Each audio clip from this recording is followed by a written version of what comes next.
Hello and welcome to another episode of the Ingram and Atia Boxing Show. So, let's get straight into it. As you've seen from the description, it is Keith Thurman versus Jesus Soto Karass. I'm just going to call him Soto, y'all. Okay. I'm not arguing with that. Okay, so we're going to do the post-fight analysis. Atia, do you want to start this time? Sure. First of all, let me tell you, our phone rang about 11 o'clock at night, Grenada time, mind you. And I'm knocked out in the bed.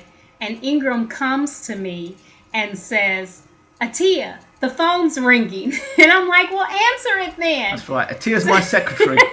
So I go answer the phone, and lo and behold, on the other end is this voice, very respectful voice at that, calling at 11 o'clock at night. And I said to him, may I ask who's calling, please? He asked for Ingram Jones. And then he says, this is Keith Thurman. And I'm like, he's calling my house at 11 o'clock at night. I'm knocked out. And I'm like, you better win that fight. So he talks to Ingram. I go back and go to sleep. So then we actually watch the fight. And absolutely, lo and behold, what a wonderful fight. Now, one thing is Keith Thurman got a little stunned in the first round. So I think he figured out real quickly that no, he has to really keep his head on straight. And so once he got into it, he knocked Soto down in the fourth round. Wow. And then it was really nice to see him just take him out in the ninth. I have to say that Keith Thurman was very humble. He came in, he was very focused. He had his head on straight during the fight. He fought a smart fight, I would have to say. Really, I can't say any more than that. Keith Thurman, I've always thought is a very good fighter. I think in the fight against Karass, what we saw was a fighter who could adapt. Now, there's been a stereotype about Keith Thurman for a while now, that Keith Thurman is just a banger. Now, if a person's just a big puncher, he would have been knocked out in that fight against Karass, because what would have happened is he wouldn't have been able to adapt his style. When Karass kept hunting him down, Thurman was able to use angles, lateral movement, move from side to side. Even when he was on the ropes, he's able to slip off the ropes. There are moments in the fight, for me, watching the fight, the first round was a bit worrying, getting tagged with the right hand by Karass. But again, he was able to make adjustments. And at that level, and at world level, you need to be able to make adjustments. If you can't just go in there and bang guys over. There are guys who are going to be able to take your punch, and you're going to have to break them down. And Keith Thurman showed lots of variation of punches from body to head, shots. At times, I felt that Keith was doing a lot of head hunting. My criticism for Keith, and Keith, I love you, man, but at the end of the day, I found at times that he was really loading up with shots, and at times he allowed Soto Karass to back him up against the ropes and hit him unnecessarily. So for me, issues like that, also the winging with the wide punches and wanting to stand in the pocket and go toe-to-toe at times, again, it leaves you open to situations where you don't need to be getting yourself into a gunfight. Yes, you want to test how good a guy's punch power is. But let's say, for example, Keith Thurman was fighting somebody with a sort of punch power like a GGG or Kovalev, for example. You really don't want to be taking those chances. So, a credit to Keith. He's always exciting in his fights.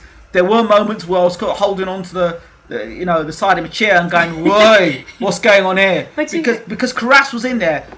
Make no mistake, Karass was in there, and as I said before, if Thurman was just a come forward, I'm going to knock you over sort of fighter, there would have been problems, and I believe Thurman would have lost that fight because he showed good adaptability, able to move, lots of good lateral movement in and out and from side to side, which is good.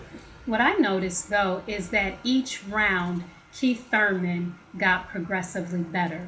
He played a smart fight, and he studied his opponent. He made, like you said, the necessary adjustments, and then he just went to work. And so I respect that. Also, one of the things that as I was watching the fight, Keith Thurman appeared to be a spiritual man. Now, that played out in his fighting, and while some people may think that that's not relevant, that's very relevant because it sort of centers you.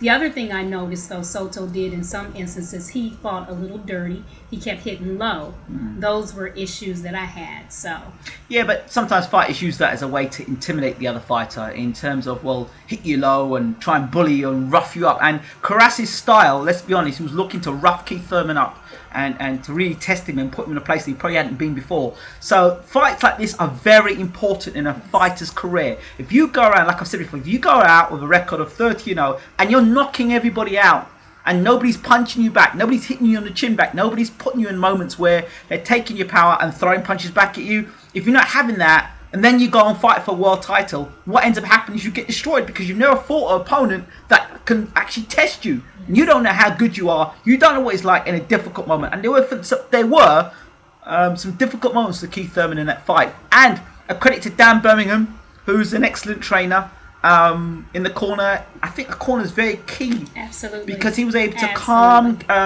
Thurman down in the corner and say, look, I was able to give him a game plan. This is what we're going to do, and this is how we're going to go about it. And Thurman would just listen to what his trainer had to say and execute. There was no arguing back in the corner, or I'm going to do it this way, or making excuses. Or making excuses, right. Just getting on with what had to be done. There was no shouting in the corner. In the first round, if you notice where he got tagged with a really good shot, it was very good. If you notice, when Thurman got tagged, he kept his eye on Karass. When he was moving get on the ropes and moving his head, he kept his eye on Karass. Yeah. So that was a very key thing as well. So, an excellent performance of Keith Thurman. The knockdown with the left hook was beautiful. And the finishing punches, wow. That was a brutal finish. Wow. So yes, it was. we know, or the world knows that Thurman not only can punch, he can box and he can counter punch, which is good. My only concern about Thurman as well, as I said, is because you saw that Karass was maybe 2 inches taller. The overhand right for me was a concern. It was always winging over, yes. and I noticed that Thurman looked vulnerable to that particular punch. Vulnerable, but he made the adjustments. But he was still vulnerable to it. So I would like to see how Thurman would deal with somebody who's now, you're looking at 5'10", 5'11" in the welterweight division. How he would deal with somebody that much taller. Yes. We didn't see that. We saw it with Karass at moments. So there's a concern. And I'm sure Dan Birmingham and Keith Thurman and everyone around that camp will take in notes from that performance. They will look at the great things Keith did and the things that he needs to work on. I'm sure Dan Birmingham himself, who's a world-class, well-accomplished trainer, will look at that tape and they'll look to correct that in the future. So that's fantastic. Absolutely. So massive shout out to the Thurmanator. And you also have to give props to Soto as well, though, Absolutely. because he fought a good fight. Absolutely. Soto Karass came with lots of heart, and he's the sort of guy that really tests your commitment to the sport and commitment to the ambition that you want to have to become the best in the world. I wouldn't call Karass a gatekeeper. I think he's a little bit more than a gatekeeper. He's a solid, and I would say, world level fighter. Only the best beat Karass, and I'd say that Thurman's very much up there in the welterweight division. Absolutely.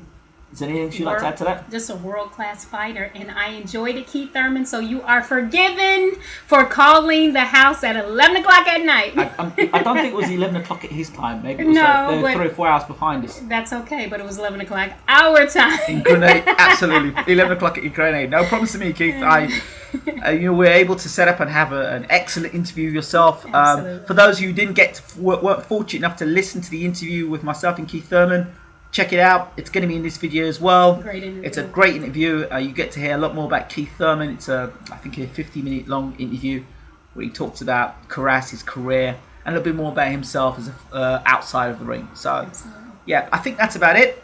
Again, shout out once again to Keith Thurman Sr., father, for making the interview possible. So big shout out to you. Absolutely. Anything else, darling? That's it. I enjoyed it. Keep fighting. Keep your head up. Yep. And we would have said, we were looking forward to say, Keith Thurman versus Adrian Broner would have been a great fight. Oh. But we got something to say about that. Yes. It would have been a great fight, had Keith been in there the same night that Maidana was in. But hey, Maidana, Thurman, what a great fight to make. What a great fight That would be thing. very interesting. Very interesting. I would Yes, not it suggest for Keith to be sticking his chin out and saying he wants to find out how hard Maidana Oh, punches. absolutely not. Because if you see what Maidana's done to Mr. Broner. Well, we'll talk about that one in the next one. Absolutely. So, this is Ingram and Atia. Don't forget to rate, subscribe, leave your comments. See you next time. Take care. Take care.